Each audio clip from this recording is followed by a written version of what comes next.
And I know I recommended this to loads of people, especially my dad, because my dad suffers with stress. And people are very skeptical at first. They're like, "Oh, this sounds ridiculous. How can that work? How can that with that?" But as you continue to do it, you do it every day. It really helps. It really, really helps. Personally, it has changed my whole perspective of everything. I was acknowledging my feelings without judgment, and I was able to turn towards difficult experiences and difficult feelings, and that's really, really important. Hey, I'm Robin Richford. I'm a TV and radio presenter, and welcome to me kitchen. Now today we're going to be talking about mental health whilst we make a banana bread, because why the heck not? Top tip number 3 is to get some form of exercise in and make sure it's something you actually enjoy. There's just no point in torturing yourself for no reason. Like, life's tough enough at the minute, you know? Back to the banana bread. You've mixed all that together. So now should look like this. This consistency is quite good. So always start with the needle and the thread outside, dip into where the needle came out. Try to maintain about that much length in between, just so it can be neat on the other side as well. And then pull out, and then that hoop is just tiny, whereas this one's really large. And then you just maintain that on a straight line and it looks really neat. Then I get my thin brush. Remember, the thinner your brush, the easier this part is. Don't be too stressed if your first design is messy. Obviously try and keep it as clean as possible, but I find sometimes if I've got a bit of paint that's outside the area, like outside the design, it's really easy to just neaten it up with some white paint because it just matches the shoes when they're brand new.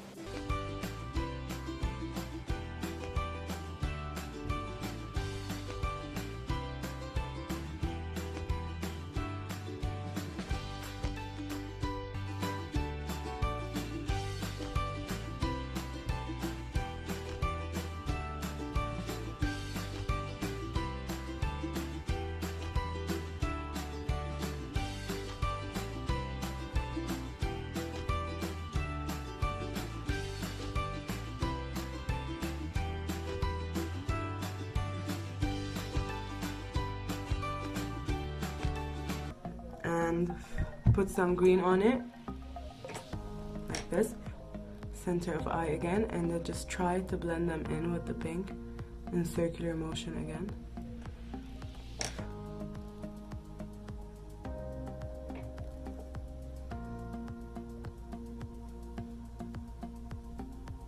And I know that it's you, and I know that it's true. Yes, I know.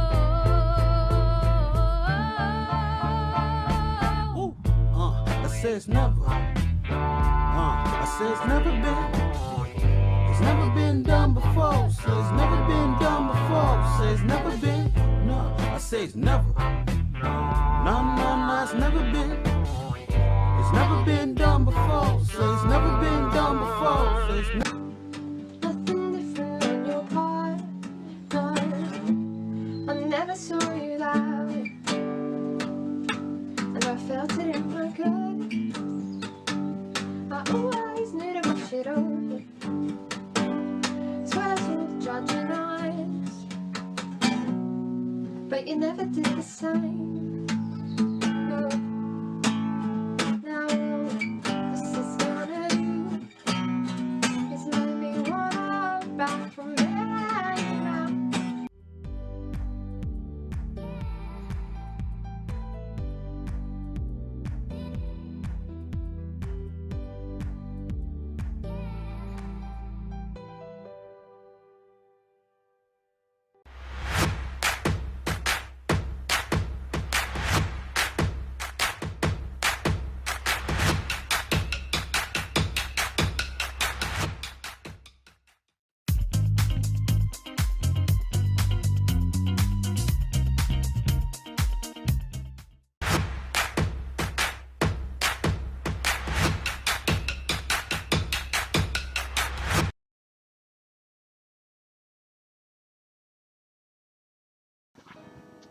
Hi there guys, welcome to my tutorial for Lockdown Live I'm going to be teaching you how to animate today.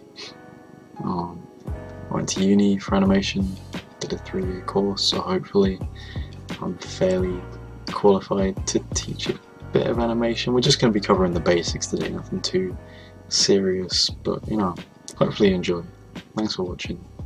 Thanks for watching. Can you say that at the start? Well, we'll see. So, like I said, this is me. My name is Alex. Let's begin. So, how does animation work? Basically, what I've got up on the screen here is a little clip from one of my animations that I made during uni. What you got is animation works on frames. So you draw one frame, and then you draw another frame, and then you draw another frame, and it gradually builds itself together to create the illusion of movement, essentially. So flipbooks were one of the first forms of animation. So you'd flip through it, you'd see all the little individual drawings paired together, and it would create this illusion of movement. So, you know, these sort of these 10 frames that I've got here are making the illusion of a guy falling off a giant balloon into nothingness. The first trick I'm going to teach you guys is taking this triangle right here, and we're going to turn it into this circle within animation. And so this is called a morph, and it's one of the most basic animation tools that is out there. But again, everything that you learn from animation is applicable to pretty much every thing that you'd want to use with animation. So they're all, you know, even the most basic things can be used at a completely advanced level. So we got a triangle, and we've got our circle. Let me try and draw that's as close to a nice circle I'm going to get. There's an animation tool called Onion Skin, which is used to see your previous frames. What they used to do back when they were doing hand-drawn sort of old Disney style animations, they have a light box which would shine through underneath your previous drawing, so you could see 2 drawings at once, so you know what you're actually animating. But what we've got instead is this digital version right here. So the blue one is the frame in front, and the green one is the frame behind. But you know, it again sort of immediately starts to look a bit messy, but you don't have to worry about it too much. All you're going to want to do is just do the exact in between of your frames. It doesn't have to be perfect, you know. And what that does now is we've got an in-between point. Now if we play this through, is I mean it does do the job, but it's not brilliant. So what you're gonna want to do next is you do it again, and it will slow that process down. Again, doesn't have to be perfect. Just need to get in between.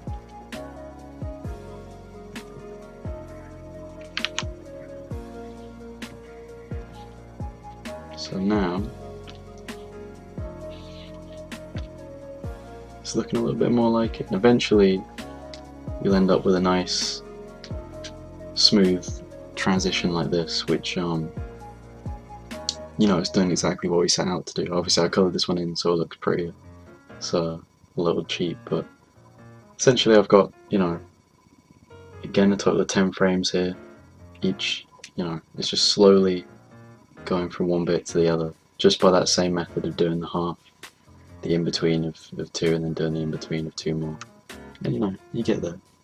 Animation is slow, that's one thing I can say for animation, is it takes up a lot of time, but it's worth it. You get satisfying results from it, so it's worth it. Alright, so say if I had this character here, this little me right here, and he's walking along, minding his own business, and he happens to fall off a cliff. Unfortunately, very sadly for me, falling off a cliff Now at this point, gravity is going to start taking into effect, right? And he's going to start falling. And essentially what is going to happen is he's going to go from the top all the way down to the bottom. So if we're trying to get that across in animation, we'll have him at the top here. Just put on the onion skin so you can see.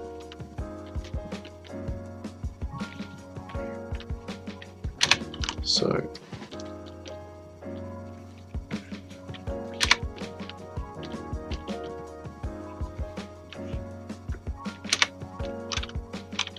alright, so what we've got here is a character falling from the top of the screen to the bottom of the screen, and it looks fine, you know, it gets the job done, gets the idea across. But essentially with animation, you're trying to get across the illusion of real life. Obviously everything's created in a 2D space, but one way of doing that is what we can do here. If we start again, animation as an object is falling.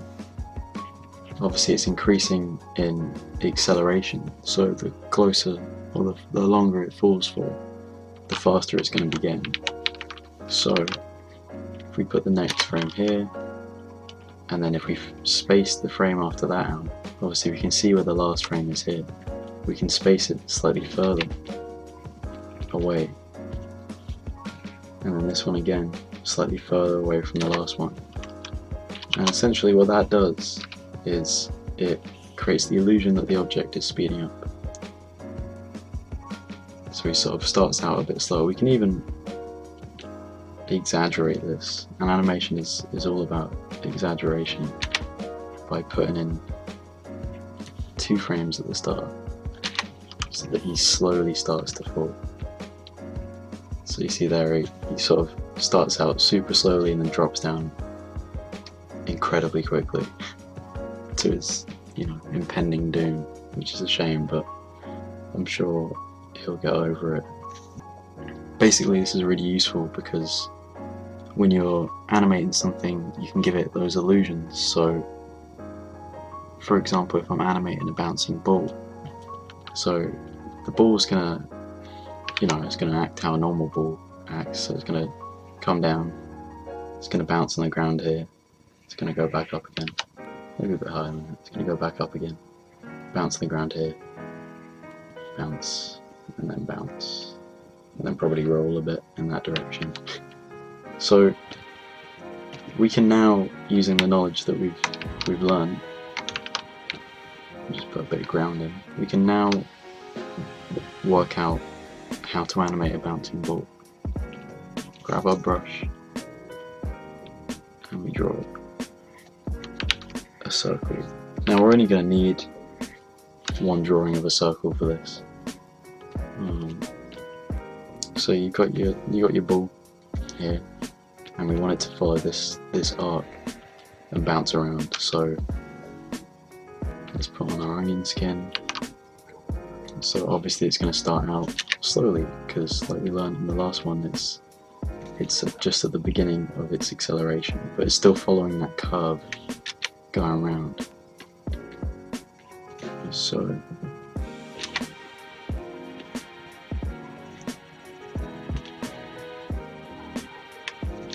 and obviously if you need to check your spacings, you just scroll back through the timeline and you can see, sort of give yourself a little idea of what it's going to look like. Here we have the contact point. I'm actually going to pull this one back a little bit. And if you're unsure of an animation, you can just play it through and see if it feels right. At the moment it looks like it's just a complete dead weight and it just gets stuck to the ground, but we'll fix that. Alright, so it's got its contact point here. It's going to start bouncing back up again. And obviously as it reaches its peak, it's going to start slowing down again because those physics are coming back into play. So all you do is you move the ball so it's slightly, or at least it's not covering as much of a distance. So as you can see, it's just moving nice and slowly, and then as it starts to come down again, it's going to start speeding up. So we're just going to repeat what we did in the first fall, except obviously it's not bouncing quite as high in this one. And then again, it's lost a lot of its energy by this point. You know, it's its third bounce in, it's pretty tired. So it's just going to do a little mini bounce. And then we're going to finish it off with a nice little roll. We just move it forward along the ground, nothing too much. So if we play that through, we have effectively made a bouncing ball. But right, we're not done yet, okay? Because something is off about this ball, right? It's either not quite applying to physics, or it's a bowling ball or a very solid object. You know, it's not being affected when it hits the ground. It's holding its shape the entire time, which isn't what we want. The issue with this animation is it's lacking life, and in animation it is all about giving every object within your animation a sense of life, because, you know, it's not, we have the option to. We can animate every individual thing. We're not sort of restricted the same way that filmmakers are with using cameras and stuff like that. You know, we have the entire limits of our imagination, so there's no reason not to give something life and movement. So if we had a ball and it was flying through the air like this, yeah, we can animate that. Say if it started here, if we want to give it speed, what we can do is we can change its shape. Like so. You see how it's getting more elongated. Let me put on a second. So if it's doing this, and it's stretching. So this is the technique called the squash and stretch. And it may look weird, because obviously, like, you might be like, oh, that's, you know, going to be really noticeable in the animation, but the whole point is that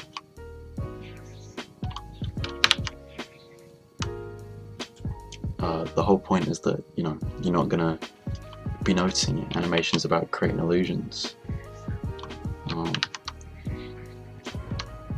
So hopefully, you know, when we watch it back through, we won't be able to see it as much. So if we have it slowing down, and obviously another thing which you spoke about earlier is the spacing between them. So you got a lot of spacing here because it's moving faster.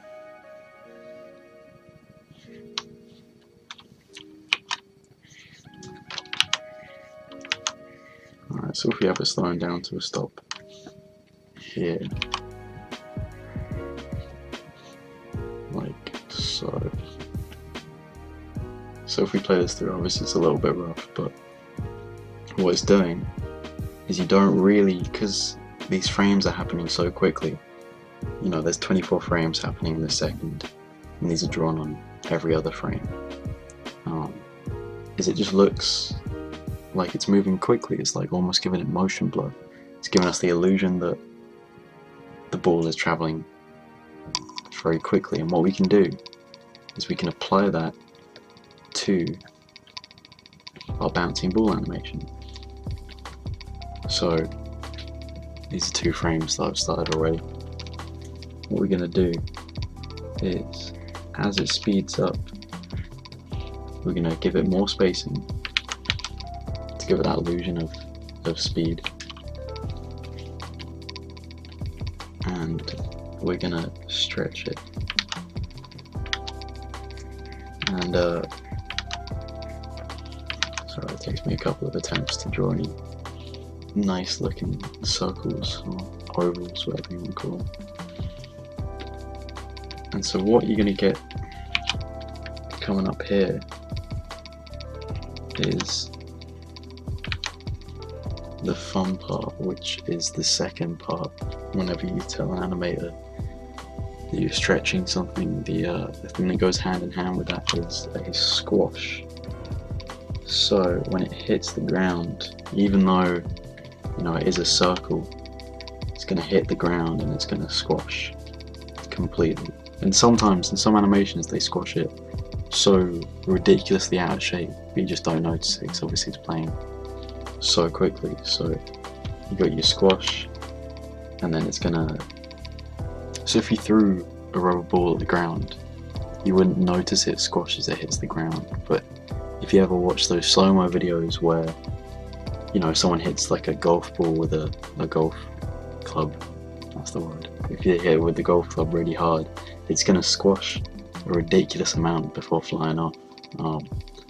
And you just sort of, again, that's the same technique that we're using here, just flying too fast for us to see it.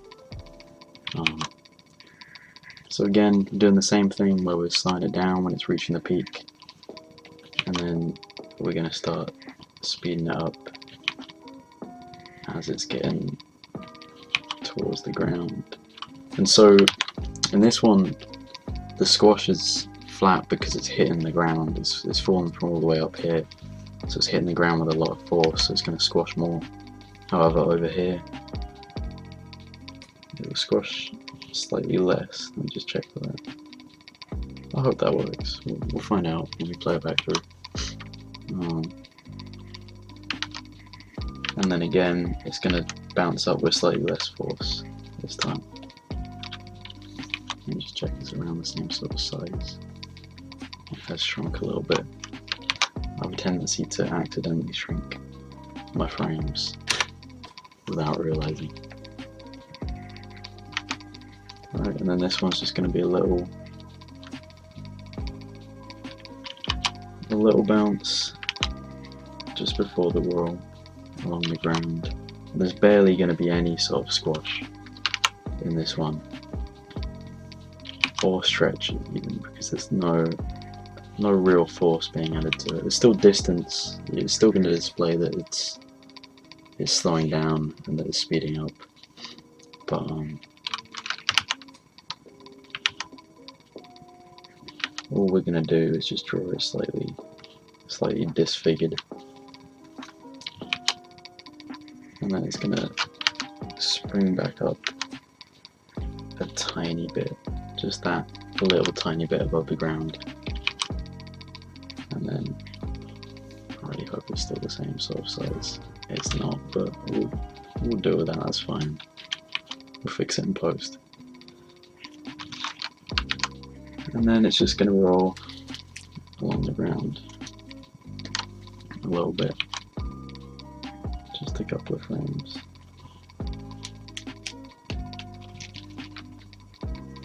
Right, now if you play that back through, see what it's doing? It creates the illusion that it's, a rubber ball bouncing along the ground. So, what we've got here, if you dropped a bowling ball, it's not going to be squished on the ground. It's going to have this sort of weird effect to it. It's not going to be bouncing around or, changing shape that much.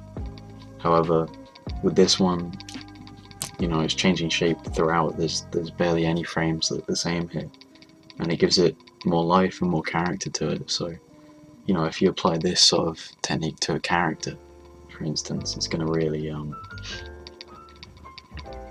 liven up what you're doing. And just to finish this off, I've got a clip from some cartoon. I have no idea what it is. So we've got this hammer being swung at this character and then bouncing back onto this smaller character.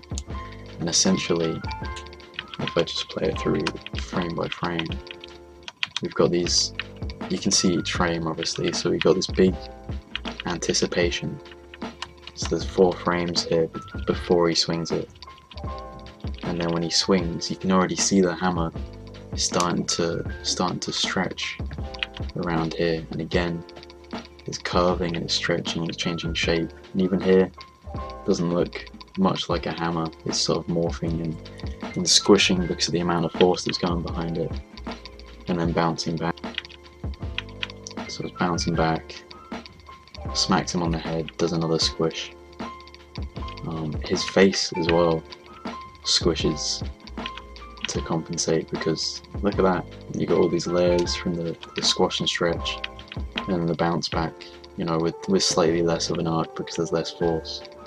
So if we play that through again, you can see that you barely notice it, but it is it has more character. If we just did it the same way that I did the bowling ball animation, then, you know, it wouldn't be as interesting to look at. So I don't know, I hope that's helped you guys learning a little bit about animation. I hope it wasn't too, you know, wasn't too heavy, all puns aside. But, you know, if you have any questions, feel free to message me on my own Instagram. But yeah, hope you guys enjoyed. Cheers.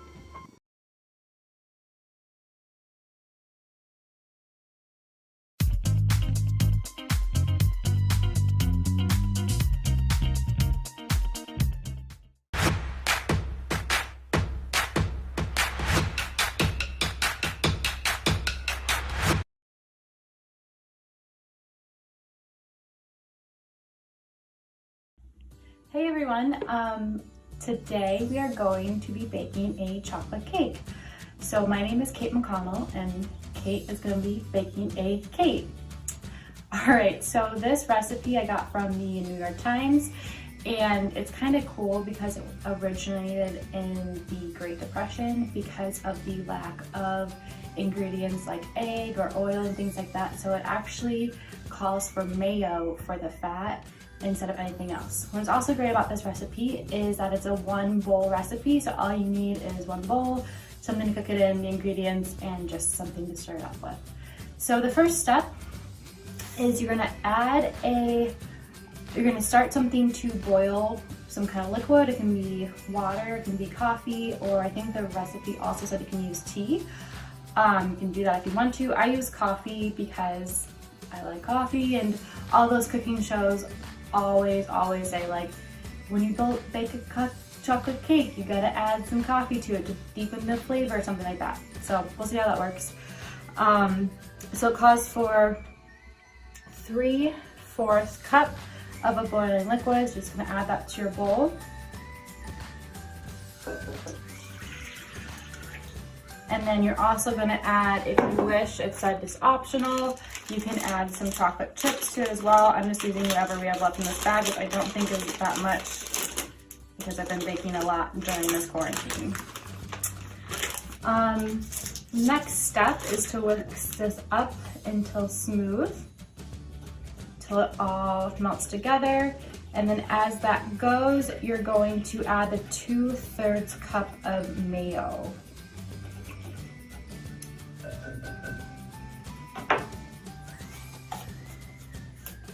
So I've never baked with mayo before, but one of the restaurants that I went to all the time as a kid, it was actually a chain, and it was called Portillo's, and it was a really cool, like, how am I gonna scoop this out? I'm gonna do this. It was a really cool, like, Chicago style restaurant, and had a bunch of, like, classic Chicago stuff, like Chicago hot dogs and Italian beef and everything like that. They had this, like, really amazing chocolate cake that everybody loved. And the thing with the chocolate cake is that its secret ingredient was mayo. So cakes having mayo in it is not something that's weird to me. However, I've never done it myself, and it's very strange in the process. But you're gonna get the mayo in there, and then with that, you're going to add the 1/4 cup of unsweetened chocolate powder. It said you can use any kind of chocolate powder. I'm using this one because it's the cheap one from Aldi, so go nuts. And then after you add this, you're gonna whisk it again. This whisk is a fun fact, also from Aldi. I don't know if you guys have Aldi in England or the UK, but I think you have something similar and I forget what it's called. I promise I've been there, but I just forget what that one's called. Gonna whisk it up until it's smooth again. And then after that, we're gonna add the 1/4 teaspoon of salt and 1.5 teaspoons of baking soda. So what's also cool about this is that usually when you are baking cakes, you like mix together all the wet ingredients and then all the dry ingredients, but this one you just, you know, keep adding as you go. So it's the 1.5 teaspoons of baking soda.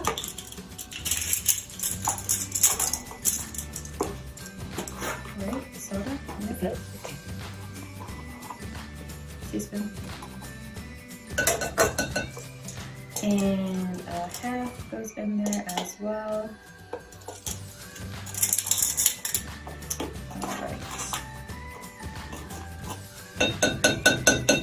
And then after that, we're going to do the salt, which is 1/4 teaspoon of salt.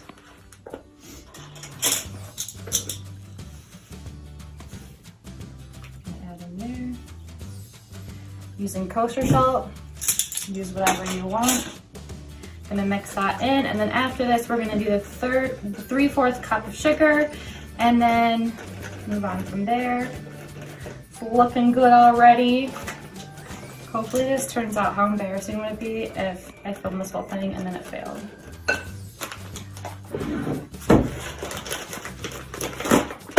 And I will also be providing this recipe for you in some way, shape, or form. We'll see what that final result looks like eventually. So 3/4 cup. And it makes a pretty small cake, so don't expect like a huge, you know, 3-layer cake or something like that. It's, you know, gonna be in a small pan, and which is nice, you know, when you're in quarantine, you don't have a lot of opportunities to exercise, so you don't need a ginormous chocolate cake laying around. But it is a very basic recipe, so it's just great. And also the one bowl thing is pretty cool because washing dishes is not my favorite thing to do. Okay, after that they said add vanilla, and they don't give a measurement. I watched the video of it with the person who created the recipe doing it, and she just like threw a whole bunch of vanilla in there. So, you know, go until you feel like that's enough. I don't think you can have too much vanilla. I'm not sure, maybe you can ruin it, who knows. And then you're gonna add the 1.5 cups of flour. Flour has been very hard to find for me personally during these crazy times, so hopefully you're able to find it in your local grocery store. From there, oh wait, we gotta do another cup. Where's my cup?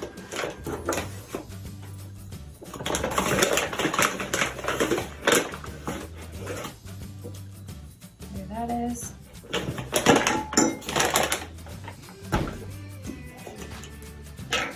Trying to clean up my workspace. I'm not the neatest baker ever, so doing it away from like the sink is pretty frightening, because I usually measure over this sink so I don't mess up the whole kitchen.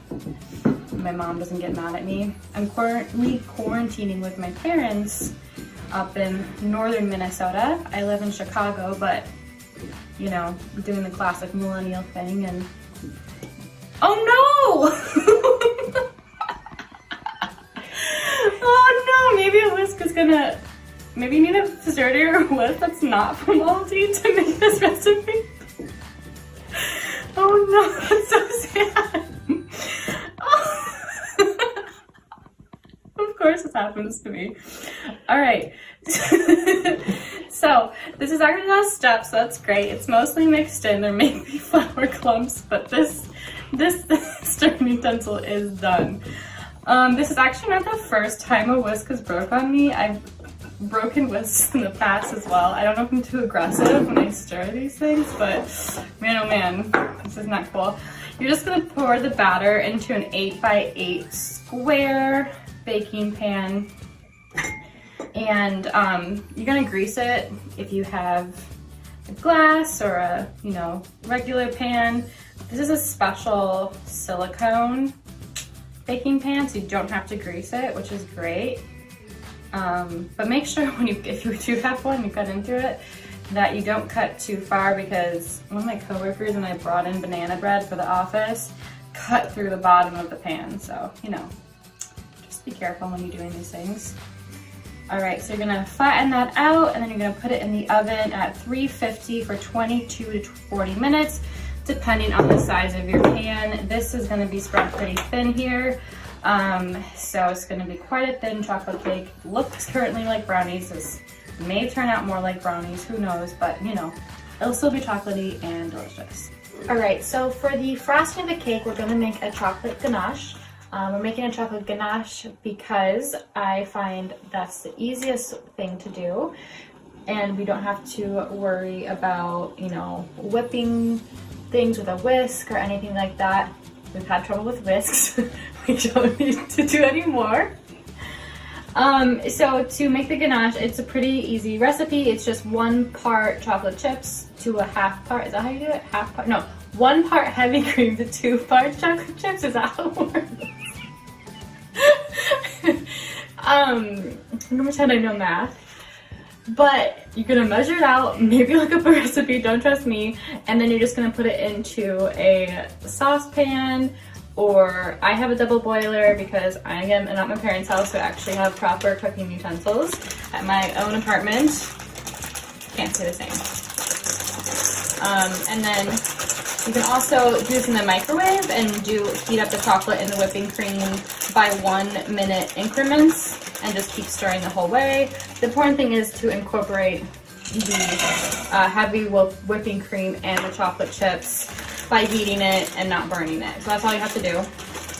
And then after that, the recipe I looked up before I did this very quickly, it also calls for instant coffee. And it says a teaspoon, but you know, we're just gonna guesstimate that, and that was way more than a teaspoon. It's gonna be very coffee flavor, but it's okay because my family likes coffee, so they'll eat it anyways.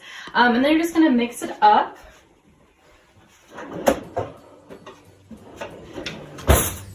And just keep your eye on it and make sure it melts properly. Keep stirring as you go, especially if it's just a saucepan onto the stove. You want to make sure you keep your eye on it so you don't burn anything, but it's pretty foolproof recipe. Once everything comes together and it's looking like a nice chocolate sauce, you're going to let it cool to room temperature, and then you can even chill it for a while before we use it to frost it on the cake. All right, so now it's time to finally frost the cake. After it's cooled, the cake and the ganache, you can go ahead and begin to frost it. After I got my cake all cooled, I cut it in half and stacked it and put a layer of ganache in the middle, just to get, you know, that fancy, fun 2-layer effect. You don't have to do that, just like frosting it in the pan you bake it in is just as good. It'll taste just as good. I just like to go for the pretty Instagram shot, so we did it this way. And then to frost the ganache, you can do it any way you want to. I'm just gonna kind of pour a lot out at first, and then get a lot going. So then once we're ready, we can push it off the sides as well. And just kind of push it off the side, so it just makes gravity work for you, and you have to do less of the actual frosting yourself. This is not gonna look perfect. I don't aim to make anything look perfect when I'm baking, because that's gonna be impossible. So just, you know, get it to how you like it. And just remember, it's gonna taste good no matter what happens, because you can't go wrong with chocolate cake and chocolate frosting. I'm gonna finish this up here and bake all around, or frost it all around, just to get a nice thick layer of frosting, because that's what everybody likes. But I'm a fan of frosting, and gosh, not everybody is. My roommate actually hates frosting, and I just don't understand it. It's been that way since we were kids. He always would pick the icing off for birthday cakes, and then I would eat it. So that's our relationship. All right, so once it's done, then it's done. I'm gonna add a little bit of powdered sugar on top, just for some, it's not really frosted all the way over there, but that's okay. We're just gonna add some fun powdered sugar on the top, just to get an added effect. The original recipe for the cake actually says just to dust it with powdered sugar after you're done. And the lady was like, oh, just powdered sugar is enough for this decadent cake. And I'm like, that's stupid. We're gonna put chocolate ganache on it because that's so much better. But you know, we're gonna give her a nod to the original recipe and dust it with powdered sugar on top just to get that nice full effect. All right, so we're done baking the cake. Thank you so much for tuning in or watching this or whatever streaming thing this is. And yeah, again, thank you. Stay safe and stay healthy during this COVID-19 emergency, and I hope to see you again.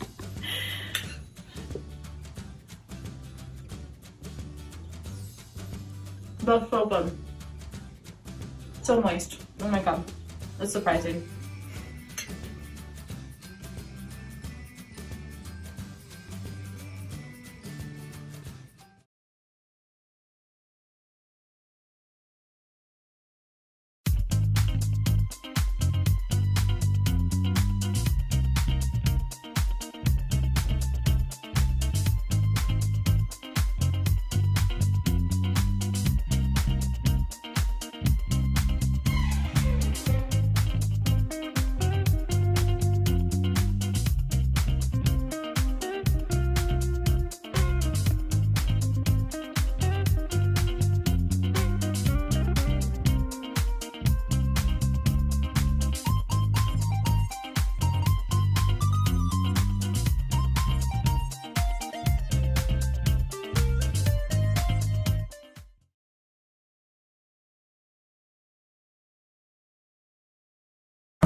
Oh, you stuck it. I'm not the type to take no pill for women. We won. Fucking won! You never ready on the floor.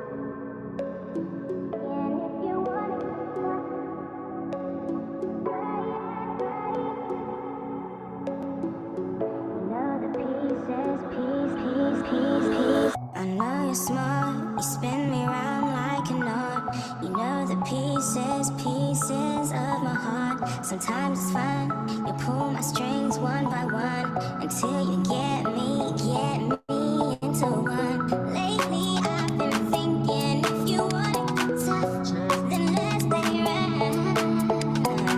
Lately I've been thinking if you want it tough, then let's stay right.